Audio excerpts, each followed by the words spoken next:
What is up, you guys? My name is Aubrey and this is my channel, and today I wanted to talk about two different things. Number one is I wanted to talk about the EIDL program and give you guys an EIDL update, as I told you guys that I would give you weekly updates on Friday regarding the current status of the new bill that has been introduced in regards to the EIDL program.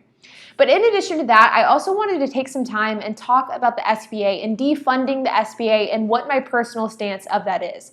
Because on Wednesday, I made a video talking about the subject, and I feel like I may have left that video a bit too open-ended, and as a result, a lot of people are kind of misinterpreting what my personal message was from that video. So I wanted to take some time to clarify my stance on that as well.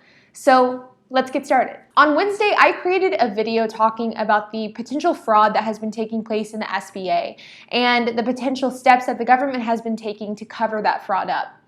Now, my mistake in this video was that even though I laid out the points, I feel like in a fairly nonpartisan way, I did not do a good enough job in expressing what my own personal views were.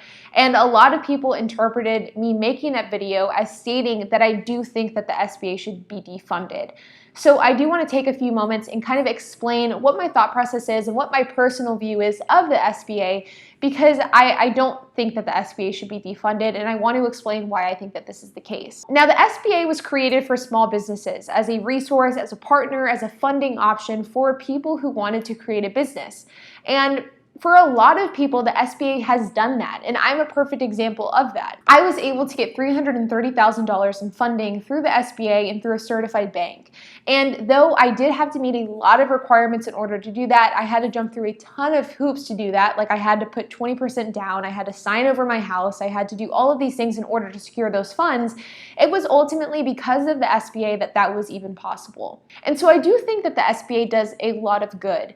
But just because an organization does a lot of good doesn't mean that they don't also do a lot of bad things as well. And in the case of the SBA, I do think that the organization makes it far too easy for big corporations and large businesses to take advantage of resources and programs that are simply not intended for them. And to that point, I do think that in some cases, it's not entirely the SBA's fault, and it's in fact kind of a failure from the government as a whole. And that's ultimately where my frustrations stem from, is my frustrations are not necessarily just with the SBA, but my frustration is with the government and the SBA as a whole. A perfect example, I think, is with the CARES Act. The SBA has had kind of an unwelcomed spotlight on them over the last few months, and the reason for that is because of the mishandling of the EIDL program. The fact that the SBA is not giving out the full $10,000 cash advance, the fact that it's not being given out in 3 days, the fact that a lot of people are getting denied for illegitimate reasons. And because of this, a lot of that blame for the failure of that program is placed on the SBA. But the fact of the matter is, it's not just the SBA's fault. In fact, I had a commenter on another one of my videos say this, and I 100% agree with the statement, that the SBA was not equipped to deal with the EIDL program. They simply did not have the staffing, they did not have the resources, and they did not have the funds in order to carry out the demand that the government was requiring from them through the CARES Act. They didn't have the money to send out $10,000 cash advance to everybody that applied. They didn't have the resources to send those funds out in 3 days. They didn't have the staff in order to provide a transparent application process. And I 100% agree with that. I think that the SBA was set up to fail with the CARES Act from the start. There just simply was not the resources set into place to successfully implement a program of that scale. But my frustration with the SBA in specifics to the CARES Act is the lack of transparency. I feel like the SBA should have come out from the beginning and said, this is not a realistic thing for us to implement, and because of this, we are going to be making these changes. Because of this, loans will not be issued in 3 days. They will be issued in a few weeks. Because of this, we will not be doing $10,000 cash advance. We will be doing $1,000 per employee up to $10,000. I think that the lack of transparency and, quite honestly, the shadiness in how the SBA handled the EIDL program is why I am so frustrated with the organization as a whole. I am extremely frustrated, I'm extremely angry, and I'm extremely disappointed with our government, with the SBA, with our government leaders, and how they handle small business. And I'm not just talking about the CARES Act, I'm talking about just with legislation as a whole. I think that the government makes it far too easy for large corporations and large businesses to grow, to save money on taxes, and to take advantage of the government system in order to benefit themselves. And I think they make it extremely difficult for small businesses to do the same. And that's where my frustration comes from. The SBA needs more funding, they need more resources, and they need a better structure in order to accommodate small businesses and to help small businesses in a more effective way.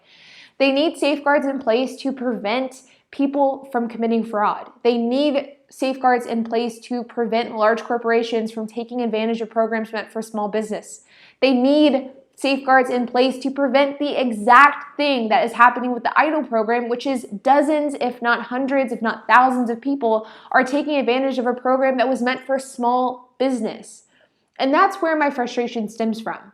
I don't want for the SBA to be defunded. The SBA is a great resource. I've personally benefited from the organization, but the SBA needs to do what it was intended to do, which was be a resource, a funding option, and a program for small business exclusively. So all in all, you guys, that is my stance on the SBA. I do not think that the SBA should be defunded. I don't have anything personally against the SBA. I think that the SBA in its core is a good organization, but I think that it has started to sway far from what it was originally intended to be used for.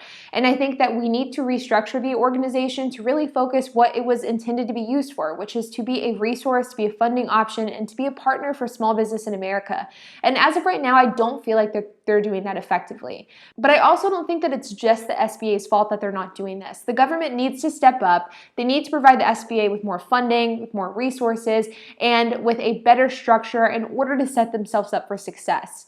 So though a lot of the time my frustration has been kind of directed directly at the SBA, I'm really frustrated with the entire government as a whole. And I certainly don't think that the SBA is doing anything abnormally wrong. I think that the government as a whole has kind of failed to show up over the last few months. So now for the EIDL grant update. So as you guys know, there's a new bill that was recently brought to the Senate in regards to more funding for the EIDL program. And as of right now, there isn't really a whole lot to update you guys on. The current status of the bill is the same as it was as of July 20th, which is that it was brought to the Senate, it was read, and then it was brought to the Committee of Entrepreneurship and Small Business. So that is still currently where it stands.